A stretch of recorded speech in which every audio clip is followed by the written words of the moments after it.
Baru-baru ni viral satu video yang menunjukkan pekerja Zeus telah cuba menghalau pelancong China dari kedai tu. Lepas tu pelancong China pun campak kopi ke arah pekerja Zeus tu. Jadi saya nak bagi sedikit pandangan saya lah tentang kes ni. Okey, tapi sebelum tu siapa yang belum follow lagi channel saya, sila tekan butang follow tu, free sahaja. Sebab saya perasan ramai orang tanya saya soalan dan soalan tu berulang-ulang kali. Sedangkan saya dah buat banyak video dah untuk menjawab persoalan-persoalan tu. Jadi kalau korang follow, bila saya upload video-video baru, biasanya TikTok akan keluarkanlah dalam tiap kali korang tengok ataupun buka TikTok. Okey, jadi berbalik kepada isu yang tadi tu. Jadi dalam isu tu bila dah viral, lepas tu ramai orang kata pekerja tu telah dibuang kerja.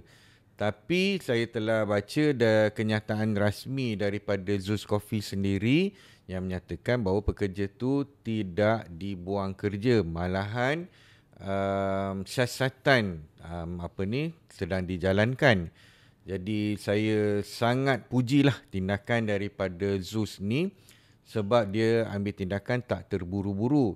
Dan memang dalam tu pun dia ada nyatakan bahawa dia kena jaga kepentingan semua orang, termasuk juga pekerja dia.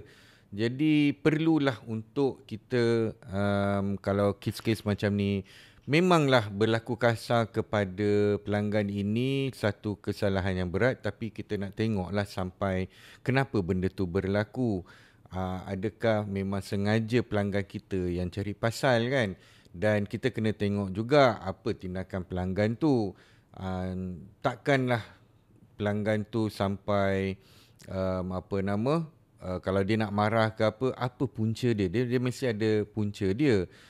Tapi dalam masa yang sama, kita punya pekerja kita pun dia ada maruah juga. Okey.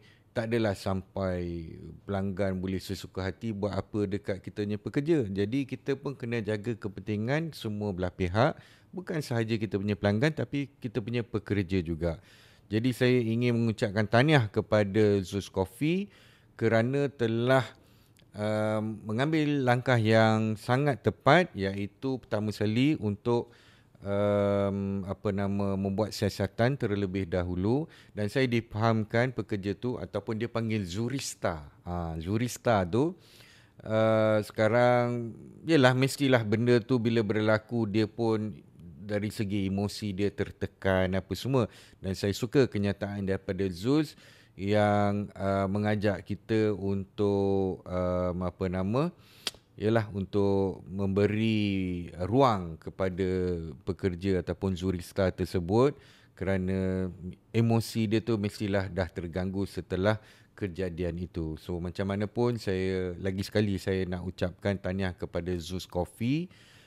Jadi itulah, saya rasa itu satu tindakan yang sangat tepat.